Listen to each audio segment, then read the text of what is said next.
कि my self Vikrant Yadav. आज जो आप पढ़ रहे हो आपका एक नया केमिस्ट्री इन डेली लाइफ का जो लेक्चर नंबर 4 है, उसका एक टॉपिक है डाइज एंड पिगमेंट। इससे पहले अगर बात करें, आपने जो पढ़ा है ड्रग्स के बारे में पढ़ा है, केमिकल फूड के बारे में पढ़ा है, रॉकेट प्रोपेलेंट के बारे में पढ़ा है, डिटर्जेंट के बारे में पढ़ा है। और जो बची हुई चीज़ें, एक तो आपका बचा हुआ है डाइज बचा हुआ है और एक आपका एडवांस मटेरियल, जिसमें से एक टॉपिक आपका जो आज चल रहा है डाइज और पिगमेंट। बट डाइज और पिगमेंट क्या होते हैं? डाइज की बात करें, आपके जो कलर हैं, अगर मेन चीज़ है आपके जो कपड़े वगैरह होते हैं, आपके दीवारों वगैरह, इन पर जो पेंट करते हैं, इनको कलरिंग करने के लिए, कलर करने के लिए जिन मटेरियल का इस्तेमाल होता है, इस यूज होता है, उन्हें क्या बोलते हैं? डाइज और पिगमेंट होते हैं। ये नेचुरल भी होते हैं, सिंथेटिक भी होते हैं। जो प्लांट, किसी भी प्लांट के द्वारा या किसी भी लेबोरेटरी या आर्टिफिशियल तरीके से उसे बना रहे होते हैं। अगर नेचुरल पेड़ पौधों से, प्लांट से हम ले रहे हैं तो नेचुरल कलरिंग एजेंट बोले जाते हैं। या आपके लेबोरेटरी बेस बनाए तो सिंथेटिक कलरिंग एजेंट बोले जाते हैं। कलरिंग मतलब कलरिंग एजेंट जो स्टेन करते हैं, किसी भी कपड़े को रंगने के काम आ रहे होते हैं, किसी भी दीवारों को रंगने के जो काम आता है। किन्हीं भी अगर बात है, किन्हीं सब्सटेंस को कलरिंग करने के लिए, स्टेन करने के लिए जिन मटेरियल का यूज होता है, उन्हें क्या बोलते हैं? आपके डाइज या पिगमेंट कहते हैं। अब पिगमेंट चीज अलग है, डाई चीज अलग है, दोनों काम एक करती है, लेकिन दोनों में डिफरेंस क्या है? ये सवाल अच्छा है। पर डाइज और पिगमेंट दोनों ही किसी भी मटेरियल को कलर करने के लिए, उसको कलरिंग करने के लिए, उसको स्ट्रेन करने के लिए काम आ रहे होते हैं। तो क्या काम करते हैं? सबसे पहले इनकी चीज के डिफरेंस क्या है? पहला डिफरेंस है कि दे आर ऑर्गेनिक कंपाउंड। जो डाइज होते हैं वो ऑर्गेनिक कंपाउंड होते हैं। अब आपने पढ़ा भी होगा कि ऑर्गेनिक कंपाउंड क्या होते हैं। भाई ऐसे कंपाउंड जो ओनली किन से बने हो? भाई अगर कार्बन हाइड्रोजन, जिसमें मोस्टली कार्बन हाइड्रोजन होता है, ऑर्गेनिक केमिस्ट्री से रिलेटेड शुरू हो जाती है। इनऑर्गेनिक केमिस्ट्री में अगर बात करें, आपके पी ब्लॉक एलिमेंट्स की सीरीज से जो बन रहे होते हैं, जैसे कि आपने अभी बताएंगे भी इनऑर्गेनिक कंपाउंड भी क्या होते हैं। तो ये तो अगर बात है, ये तो कौन से कंपाउंड होते हैं? ऑर्गेनिक। और ये कौन से होते हैं? इनऑर्गेनिक कंपाउंड होते हैं। दूसरी चीज कि they are soluble in water. जो डाइज होते हैं, आपके जो कलर होते हैं, जो डाइज कलर है, जिनको हिंदी में रंजक भी बोलते हैं, तो बात की जाए, ये वाटर सोल्यूबल होते हैं। लेकिन जो पिगमेंट होते हैं, ये वाटर सोल्यूबल नहीं होते हैं। ये भी आपस में डिफरेंस हो गया, इसीलिए दोनों की प्रॉपर्टी को इनिशिएट कर रहा है, अलग अलग कर रहा है। तीसरी प्रॉपर्टी अगर बात है, they become fat when it's come contact with. अगर बात करें लाइट, जब लाइट के कांटेक्ट में, जैसे कि आपके कपड़े हैं, जैसे आप धूप में जाते हो, भाई धूप में जाने के बाद क्या होता है कि आपके आपके जो कपड़े हैं धूप में रख दिए जाए, सुखा दिए जाए, तो फेड हो जाते हैं। तो वो डाइज के कारण होता है, क्योंकि डाइज को एक, अगर धूप में जो भी कलर होते हैं, डाइज जो भी है, जैसे दीवारों का पेंट हो गया, आपके कपड़े हो गए, इन पर जैसी ही धूप लगती है, इनका कलर हल्का हो जाता है, फेड हो जाता है। लेकिन जो पिगमेंट होते हैं, जैसे कि अगर बात है आपकी ट्री की, अगर बात की, जो लीव का जो ग्रीन कलर होता है, ग्रीन जो पिगमेंट होता है वो ग्रीन, लेकिन जो इफेक्ट होता है उस पर हरा रंग, धूप से उसका कोई इफेक्ट नहीं होता। जो पिगमेंट है आपके, इसमें क्रोमोफोर से रिलेटेड है, अभी बताएंगे। आपका जो पेड़ का जो हरा रंग है, वो भी एक उसी के, अगर बात है पिगमेंट पे डिपेंड करता है। तो पिगमेंट आपने देखा हो, ये अगर बात है, they are less affected by light. वो लाइट से इफेक्ट नहीं होता। जैसे कि पत्ती हरी रंग होता है, पेड़ की पत्ती होगा, उस पर कितनी भी लाइट पड़ रही, लेकिन उसके हरे रंग पे कोई इफेक्ट नहीं आ रहा होता है। धूप से कोई नाम मात्र के, अगर बात है, नेग्लिजिबल केस होता है जो इफेक्टेड करता है। अगर बात है कि लेस स्टेबल कंपाउंड, जो डाइज होते हैं वो लेस स्टेबल कंपाउंड होते हैं। उसका काम फिर उससे इफेक्ट क्या पड़ रहा है? Chemically bond to substrate to which it being applied. बस जिस चीज पे अप्लाई किए जाते हैं डाइज को, अगर इन जो कलर को हम किसी कपड़े पे अप्लाइड कर रहे हैं, उसके साथ वो केमिकल बॉन्ड बना लेते हैं, मतलब इजीली टूट जाते हैं, डिकम्पोज हो जाते हैं किसी दूसरी प्रॉपर्टी में, मतलब उनके साथ एडजस्ट हो जाते हैं, बॉन्ड बना लेते हैं। बॉन्ड टूट रहे हैं आसानी से, तो कैसा वो भाई? लेस स्टेबल है। लेकिन ये जो पिगमेंट होते हैं, ये किसी कपड़े के साथ, या जिसको कलरिंग मटेरियल आप जिसके साथ कलर कर रहे हो, आप देखें ना, मटेरियल दे कलर, जिस कोई भी मटेरियल जिसको कलर कर रहे हो, उस चीज पे बाइंड ही नहीं होते हैं, उसके साथ बॉन्डिंग बनाते नहीं, मतलब खुद की बॉन्डिंग नहीं तोड़ते, इसलिए कैसे होते हैं? मोर स्टेबल कंपाउंड होते हैं। तो ये चीज होगी इनकी डिफरेंस। बताओ किन के बीच में? डाइज और पिगमेंट के बीच में। एक चीज आती कलर से रिलेटेड है, देखिए उसे और एक बार देखते हैं। भाई कलर की मैं बात करूं, देखिए इसको मिटा के लिखते हैं। भाई कोई भी अगर बात है, जैसे कि आपके कपड़े का जो कलर दिख रहा है, भाई आपका जैसे कि मेरी शर्ट का ब्लैक है, ये ब्लैक ही क्यों दिख रहा है? दूसरी चीज, किसी का व्हाइट दिखता है, आपको पता है कि जो विजिबल लाइट है उसमें कितने कलर है? आपने 11th में भी इस चीज को पढ़ा है। भाई टोटल नंबर ऑफ कलर कितने? भाई आपका विबज्योर, जो विजिबल लाइट, आपके 7 कलर जो होते हैं। भाई कोई भी कंपाउंड कब कलर से होता है? किसी भी, आपने एक तो अब कोऑर्डिनेशन कंपाउंड की अगर मैं बात करूं, कोऑर्डिनेशन कंपाउंडों में अगर कलर आपने पढ़े थे, किस बेसिस पे पढ़े थे? नंबर ऑफ अनपेयर्ड इलेक्ट्रॉन जो उसके ऑर्बिट्स के बेसिस पे देख रहे थे। लेकिन इनऑर्गेनिक कंपाउंड और ऑर्गेनिक कंपाउंड, इन चीजों में किस पे डिपेंड करता है कलर? वो कलर की अगर बात करें, जो पदार्थ का, भाई कोई भी सब्सटेंस हो, कलर कब शो करता है? भाई आपकी जो विजिबल लाइट है, आपने देखा है कि जो विबज्योर होती है, ये होती है आपकी भाई विबज्योर लाइट। ये लाइट अगर बात है, ये आपकी सन लाइट है, भाई आपकी 7 रेडिएशन के रूप में क्या हो रही है? तो निकल रही होती है। टाइप की एक अलग अलग इनकी लेवल होता है। आप जैसे भी रेनबो देखते हो बारिश के दौरान, तो अलग अलग कलर आपको शो हो रहे होते हैं, पूरे के पूरे सातों कलर आपको दिख भी रहे होते हैं। अब कोई भी कपड़े पर अगर बात है, कोई भी चीज पर या किसी भी सब्सटेंस पर ही लाइट पड़ती है, कलर हमें कौन सा, भाई कोई चीज हमें लाल दिख रही है, कोई अगर बात करें मतलब सॉरी रेड दिख रही है, ब्लू दिख रही है, ग्रीन दिख रही है, व्हाइट दिख रही है, ब्लैक दिख रही है, कौन कब दिख रहा है, तो तीन चीजें होती है, तीन केस होते हैं। पहला केस, अगर फर्स्ट केस की अगर मैं बात करूं, भाई कोई भी आपका माना कि सब्सटेंस है, कोई कपड़ा है, कोई भी चीज आपकी, कोई दीवार है, माना कि ये चीज है, भाई इस पर ये लाइट एब्जॉर्ब हो रही है, सॉरी एब्जॉर्ब इंसिडेंट हो रही है, मतलब अगर ये आपका सन है, भाई आपकी व्हाइट लाइट अगर बात करें, आपकी जो व्हाइट लाइट बोलते हैं, या विजिबल लाइट भी अगर बात करें, व्हाइट, इस पर तीन ही केस हो सकते हैं भाई, या तो ये जो लाइट है ये इस पर एब्जॉर्ब हो जाए, दूसरा केस क्या हो भाई इस पर एब्जॉर्ब भी हो साथ में रिफ्लेक्ट भी हो, और तीसरा केस हो कि इस पर एब्जॉर्ब भी ना हो और सीधी मतलब सीधी डायरेक्ट रिफ्लेक्ट, कोई एब्जॉर्प्शन ही नहीं है उस पर, भाई एब्जॉर्ब मतलब इसी पे जाके टकरा के वापस आ गई, कोई भी वो जो सब्सटेंस है उसने उस लाइट को एब्जॉर्ब ही नहीं किया।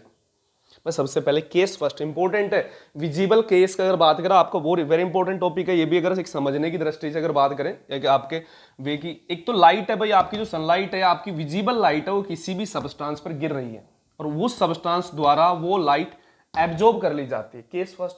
दूसरी चीज कि वो लाइट एब्जॉर्ब भी हो रही है, साथ के साथ वो चीज रिफ्लेक्ट भी हो रही है, सेकंड केस। तीसरा केस कि ना तो एब्जॉर्ब हो रही, मतलब एब्जॉर्ब नहीं हो रही तो सीधी डायरेक्ट क्या हो रही है, रिफ्लेक्ट हो रही है, लाइट गिरती तो जरूर है लेकिन उस सब्सटेंस के द्वारा एब्जॉर्ब भी नहीं हो रही है, मतलब डायरेक्ट क्या हो रही है, रिफ्लेक्ट, विदाउट एब्जॉर्बिंग रिफ्लेक्ट हो रही है, तो तीन केस हो रही है।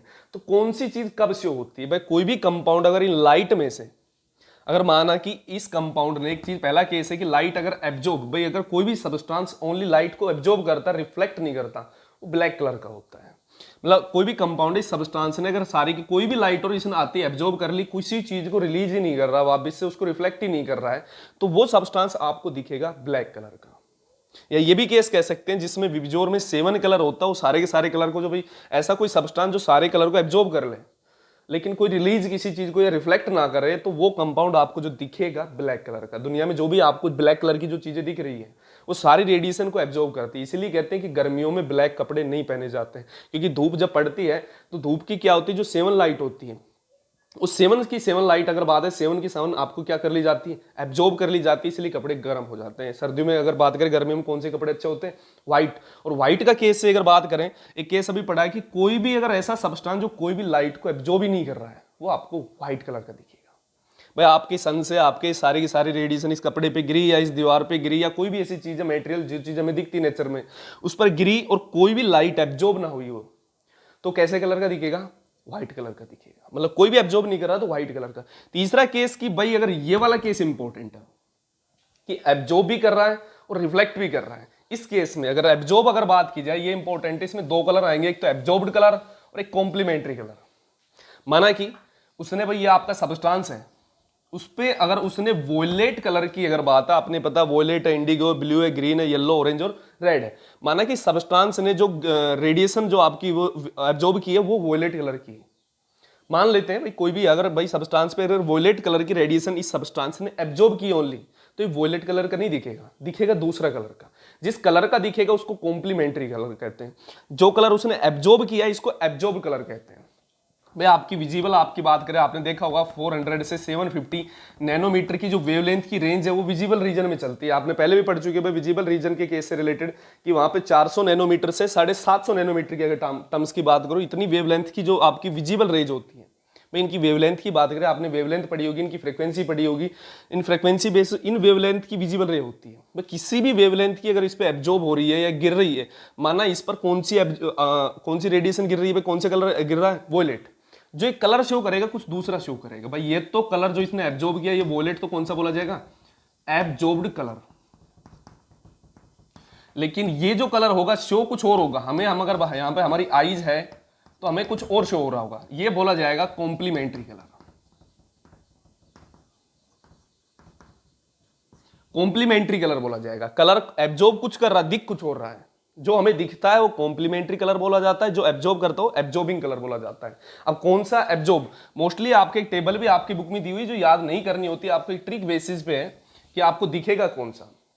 भाई एक तो आपकी टेबल आपकी बुक में दे रखी जो आपकी विबजोर से रिलेटेड है, अगर भाई ब्लू है तो येलो दिख रहा है, अगर एब्जॉर्ब, तो उसी केस पे आप एक ट्रिक बनाते हो। मोस्टली आपके क्योंकि सवाल आते हैं वहां पर ये 99% ट्रिक फिक्स हो जाती है। इसमें का आपको एक राउंड शेप का एक स्फेयर बनाना है जिसपे आपको इंडिगो कलर छोड़ के आपको सारे कलर लिखने हैं और एक इक्वल डिस्टेंस पे इंडिगो कलर नहीं शो करना है। इसमें अगर बात करें कि सीध वाली लाइन को आप ऐसे मिला लेना। अगर मान लिया अब इसी में से अगर बात है भाई ये कोई कंपाउंड है या आपका कोई भी ऐसा सब्सटेंस है या आपने कोई कपड़ा ही मान लिया भाई, आपने अगर लाइट इसने एब्जॉर्ब की है, माना वॉयलेट कलर की लाइट एब्जॉर्ब की है, क्लियर है भाई, वॉयलेट कलर की उसने लाइट एब्जॉर्ब की है, तो उसका कॉम्प्लीमेंट्री कलर होगा जो हमें दिखेगा वो होगा येलो।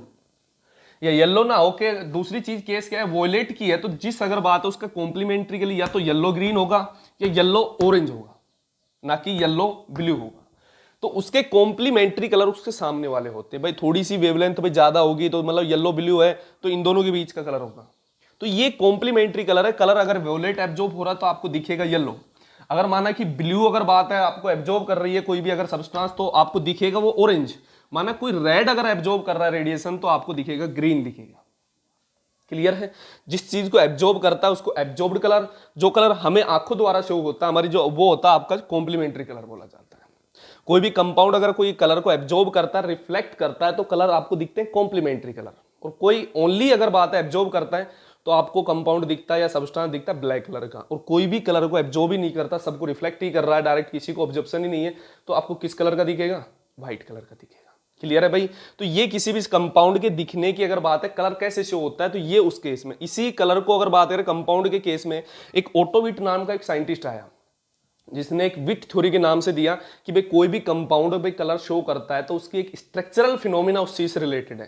कौन सी स्ट्रक्चर है, उनमें कुछ फंक्शनल ग्रुप होते हैं, पर उन फंक्शनल ग्रुप को लेके ही वो कंपाउंड या उसके अनसैचुरेटेड कुछ ग्रुप होते हैं उनके बेसिस पे ही वो कंपाउंड कलर शो करता है। तो देखिए वो क्या है, उसने एक थ्योरी दी जिसको विट थ्योरी भी बोलते हैं। तो देखिए उसे एक बार और पढ़ लेते हैं। देखिए भाई ये रही आपकी, अगर बात करें विट थ्योरी जो कि एक सबसे पहले इस थ्योरी का एक दूसरा नाम भी है, इसको बोलते हैं क्रोमोफोर ऑक्सोक्रोम थ्योरी भी बोलते हैं। अब क्या होते हैं क्रोमोफोर, क्या होते हैं ऑक्सोक्रोम, उसे भी पढ़ने वाले। ये सबसे पहले जो थ्योरी दी थी ओटो विट का, जर्मनी का एक साइंटिस्ट था जिसने 1876 में इस थ्योरी को दिया था। जो थ्योरी बेस्ड है किस चीज के ऊपर बेस्ड है, it show a relation between colour of organic compound with its structure. भाई किसी भी कंपाउंड की जो कलर का रिलेशन होता है वो उसके स्ट्रक्चर पे डिपेंड करता है। इस रिलेशन को शो करके जो उसने थ्योरी दी उसको क्या बोलते हैं भाई, विट थ्योरी बोलते हैं। देखिए क्या कहते हैं, उसके कुछ पॉइंट है, कुछ पोस्टुलेट है। अगर बात करें कुछ स्पेसिफिक पॉइंट है जिन पॉइंट को लेके उन्होंने एक चीज पॉइंट शो की कि भाई कोई कंपाउंड शो कलर शो कैसे करता है और किन कारणों से करता है। तो वो फर्स्ट एक रीजन है कि colour of a organic substance due to the presence of unsaturated bond और group which is known as chromophore. कोई भी कंपाउंड अगर बात है, कोई भी आपका ऑर्गेनिक कंपाउंड है वो कलर शो क्यों कर रहा है, उसका जो मेन कारण है वो है कोई भी अनसैचुरेटेड उसमें कोई बॉन्ड है या उसमें कोई अनसैचुरेटेड ग्रुप है। आपने देखा होगा, आपने 11th की जो पढ़ी हुई है केमिस्ट्री उसमें अनसैचुरेटेड और सैचुरेटेड कंपाउंड आपने पढ़ा है। जो सिंगल बॉन्ड है जिसमें ओनली सिंगल बॉन्ड वाले थे सैचुरेटेड, जिनमें डबल बॉन्ड एक भी टर्म्स या ट्रिपल बॉन्ड वाले टर्म्स जब भी आती हो कैसे कंपाउंड हो जाते हैं, अनसैचुरेटेड कंपाउंड होते थे। ये आपने पढ़ा था। तो जिनमें अनसैचुरेटेड बॉन्ड हो मतलब डबल बॉन्ड या ट्रिपल बॉन्ड हो, ऐसे कंपाउंड के कारण जो जिनके कारण कलर शो हो रहा होता है उन चीजों को क्या बोलते हैं, क्रोमोफोर।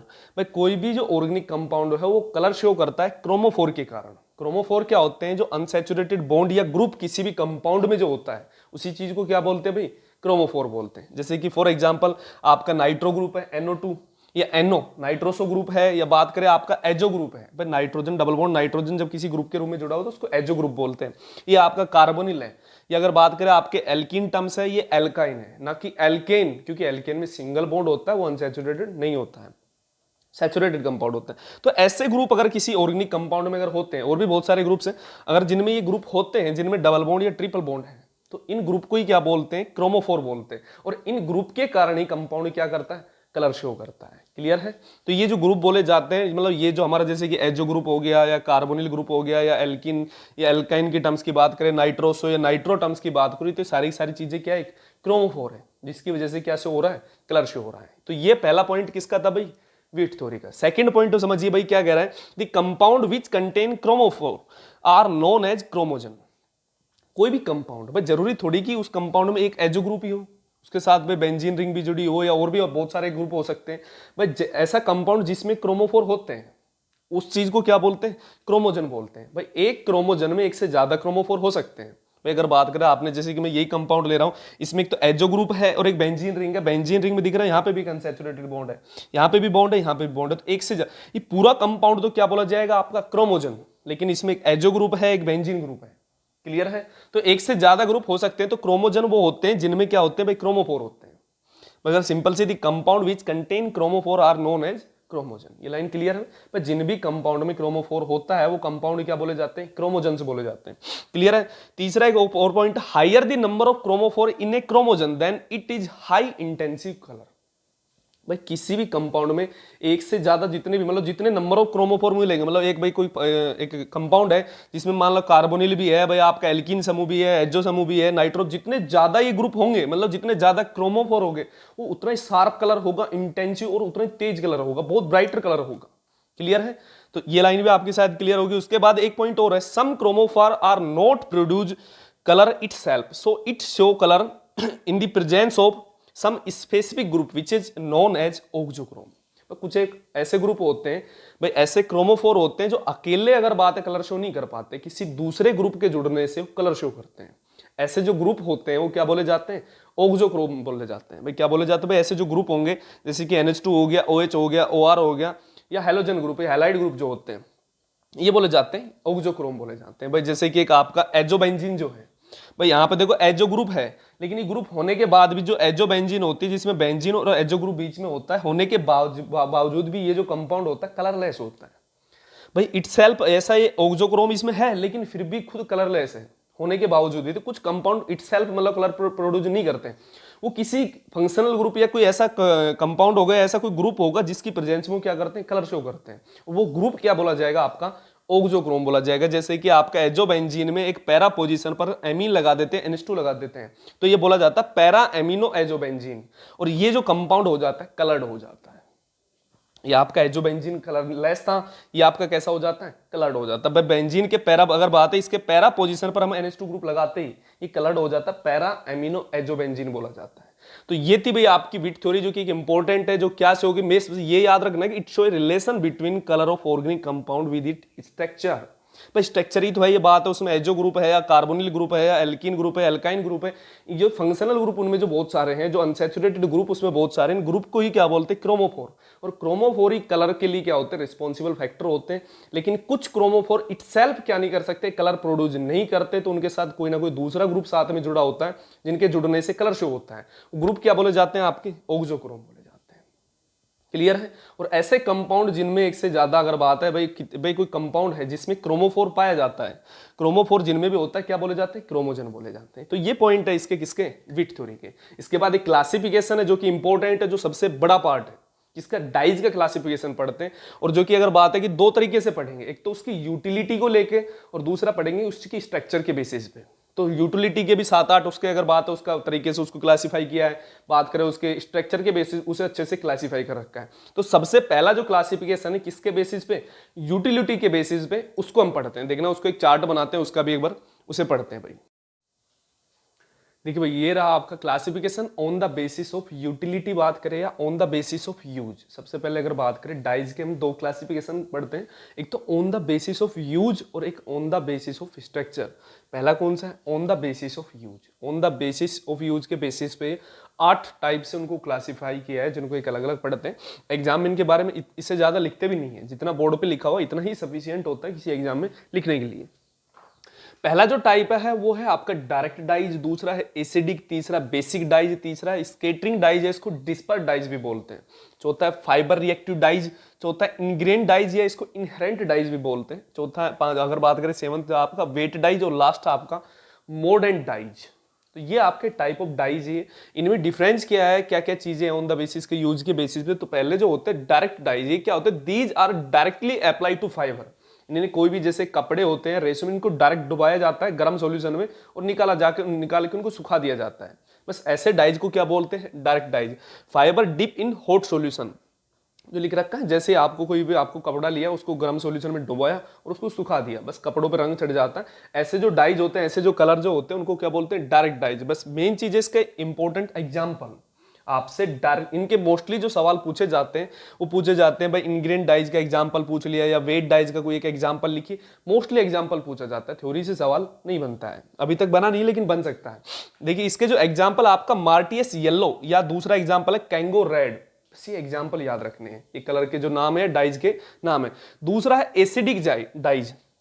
एसिडिक डाइज में क्या होता है भाई, ये एक ऐसे कंपाउंड होते हैं जिनमें एसिडिक ग्रुप होते हैं। अगर बात की जाए दीज आर सल्फोनिक एसिड और कार्बनिक एसिड एंड इट्स डेरिवेटिव, ऐसे कंपाउंड या तो उनके डेरिवेटिव किनके, एक तो कार्बोक्सिलिक एसिड के या बात करें सल्फोनिक एसिड के, उसमें ग्रुप लगे होते हैं भाई, ऐसा कंपाउंड जिसमें किनके कार्बोक्सिलिक या सल्फोनिक एसिड के ग्रुप लगे हो, ऐसे जो डाइज होते हैं उनको क्या बोलते हैं, एसिडिक डाइज बोलते हैं। उनका एक एग्जांपल भी आपका मिथाइल रेड जैसे, या आपका ऑरेंज फर्स्ट या ऑरेंज सेकंड, या तीसरा आपका मिथाइल ऑरेंज जो एक इंडिकेटर लैब में भी आपके काम आएगा, मिथाइल ऑरेंज। ये 3 एग्जांपल 4 एग्जांपल हैं, ऑरेंज फर्स्ट और सेकंड या बात करें, या मिथाइल ऑरेंज या मिथाइल रेड, ये कौन से होते हैं, एसिडिक डाइज, जो कि इंपॉर्टेंट, इनमें से सवाल पूछ ले जाता है।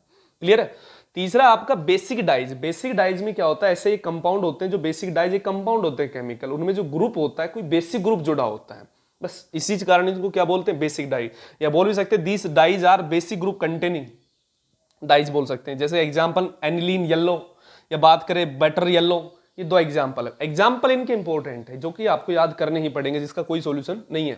तीसरा आपको सॉरी 4th नंबर की जो प्रॉपर्टी है आपका स्केटरिंग डाइज बोलते हैं भाई, ये ऐसे डाइज होते हैं, ये किसी फाइबर या अगर बात है आपके क्लॉथ कपड़ों पे जाके डिस्पर्स हो जाते हैं, फैल जाते हैं। जैसे आपने देखा आपके जब कभी खाना खाते हो, आपकी जैसे कि सब्जी होती है, अगर आपके कपड़ों पे गिर जाए तो देखना धीरे धीरे वो फैलती चली जाती है। या आप जैसे कई बार आप नील डालते हो, आपकी उसके एक ड्रॉप डालते हो, धीरे धीरे डिस्पर्स हो जाती है, फैल जाती है। तो एक ऐसे डाइज होते हैं जो किसी भी कंपाउंड या अगर सॉरी बात की जाए these dyes are disperse on fibre, ये फाइबर पे जाके फैल जाते हैं, विचलित हो जाते हैं। तो इसका एक एग्जाम्पल भी है एंथ्राक्विनोन है।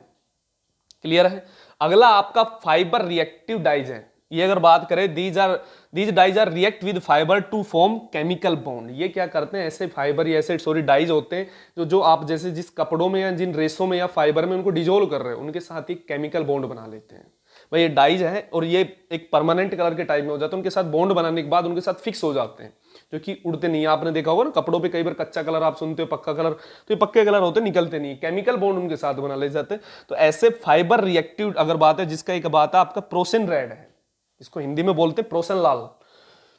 अगला आपका जो इनग्रेन डाइज, जिसको इनहेरेंट डाइज भी बोलते हैं, इनमें क्या होता है, these dyes are 2 type of different solution in which direct dip the fibre. ये क्या किया जाता है, आपके 2 सॉल्यूशन लिए जाते हैं भाई, ऐसे डाइज होते हैं जिनके 2 सॉल्यूशन लेते हैं, उन दोनों को डिप सॉल्यूशन को मिक्स करते हैं और फिर उनमें कपड़ा डुबोते हैं। 2 सॉल्यूशन अलग अलग चीजें ली, 2 सॉल्यूशन अब एक डाइज का फॉर्मेशन करेंगे, 2 सॉल्यूशन के मिलाने से उसमें हम कपड़े को डिप करेंगे, तब वो कलर, इनको इनग्रेन या इनहेरेंट डाइज भी बोलते हैं। क्लियर है। जिसका एक एग्जांपल है आपका नाइट्रो एनिलीन रेड।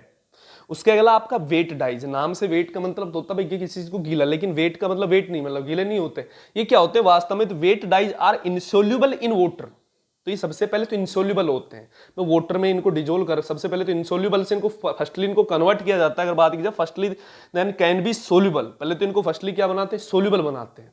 सोल्यूबल बनाने के लिए बाद इनको डिप किया जाता है किसी फाइबर में, डाइंग फाइबर कलर में, इनको किसी भी फाइबर या क्लॉथ उसमें डिप किए और उनको कलर चढ़ाते हैं। तो पहले तो सबसे पहले जो वेट डाइज आते हैं वाटर इनसोल्यूबल होते हैं। फर्स्ट तो किसी भी तरीके से इनको सोल्यूबल बनाते हैं, सोल्यूबल बनाने के बाद उनको कपड़ों में डिप करते हैं और कलर चढ़ जाता है। जैसे आपके घर पे भी अगर बात है, इसका एक एग्जांपल इंडिगो, नील। नील देखिए ना, एक ड्राई पाउडर आता है, सबसे पहले वो इनसोल्यूबल नहीं होता, ड्राई होता है, उसको पहले तो पानी में डालकर उनको सोल्यूबल बनाते हैं। बट आपने नील ली, कपड़ों पे उसको बिखेर दिया, वो सोल्यूबल नहीं होती, लेकिन पहले तो उसको क्या सोल्यूबल बनाते हैं, पानी में उसे अच्छे से घोलते हैं, अच्छे से मिक्सचर बनाते हैं, फिर कपड़ों को उसमें डुबाते हैं, धीरे धीरे नील कपड़ों पर चढ़ जाती है। तो वही आपकी इंडिगो जो होती है, नील जानते हो आप, पढ़े देखा होगा, कपड़ों पे लगाते हो। अगला लास्ट आपका मोडेंट डाइज। मोडेंट डाइज क्या होता है, these apply with the help of metal ion which form coordinate bond in between metal ion and dyes.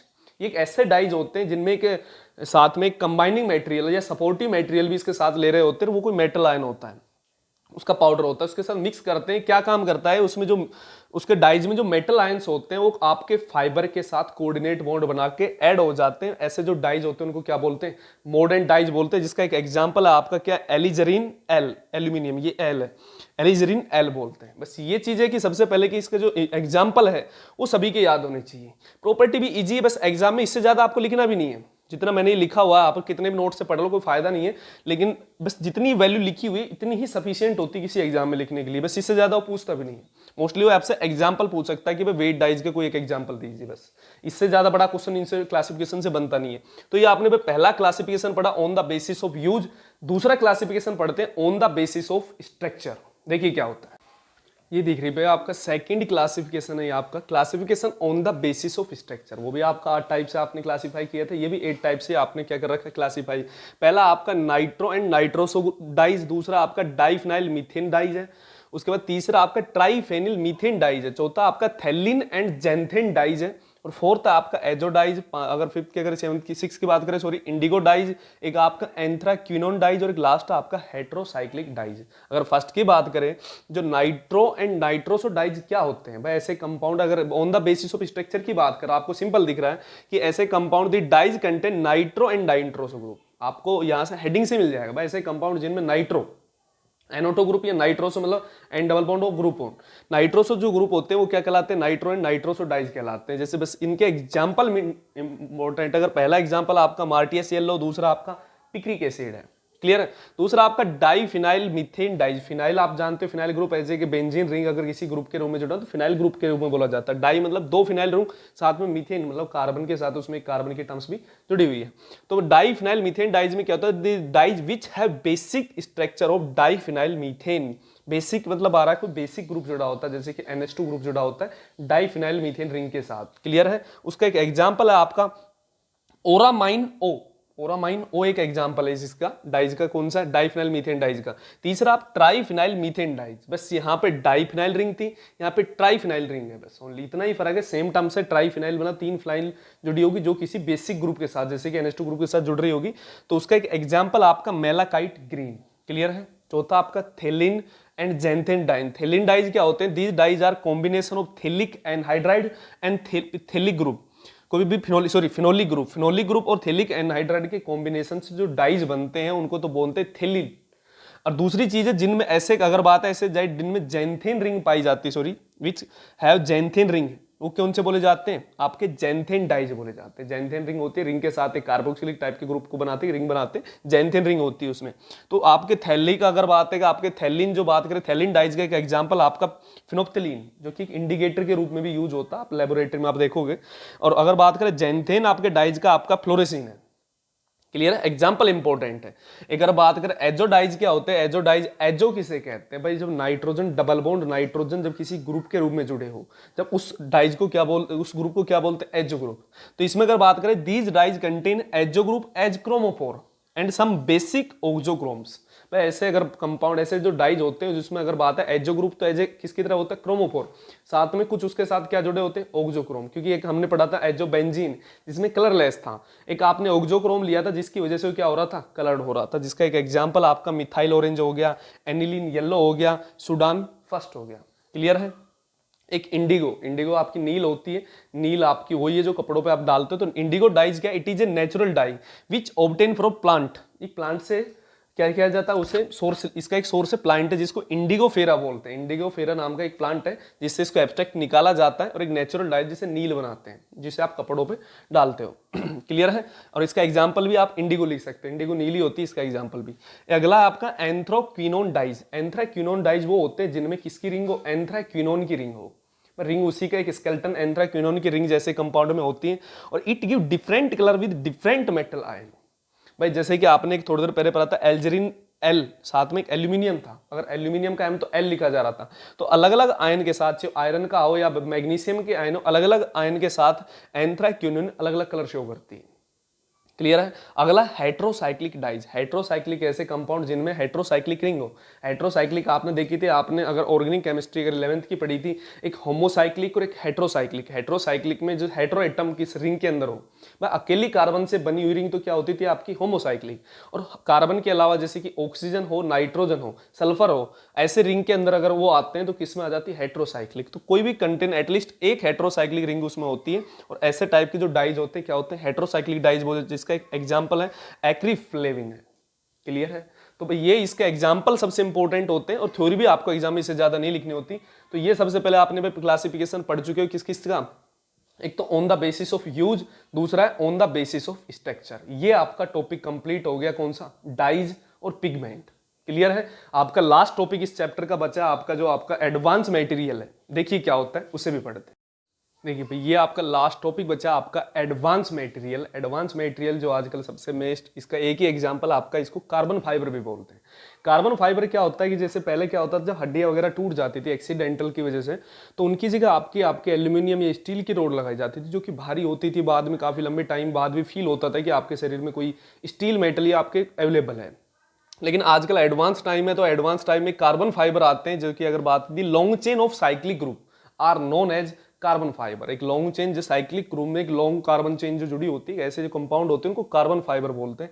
ये जो स्ट्रॉन्ग, अगर बात करें कितने strong, these are stronger than steel, steel से भी मजबूत होते हैं, than and harder than titanium, titanium सबसे मजबूत होती है, उससे भी क्या होते हैं, हार्ड होते हैं। अगर बात करें, it is formed by the polymerisation of starting material like rayon, polyacrylonitrile या रेजिन एक्सेट्रा।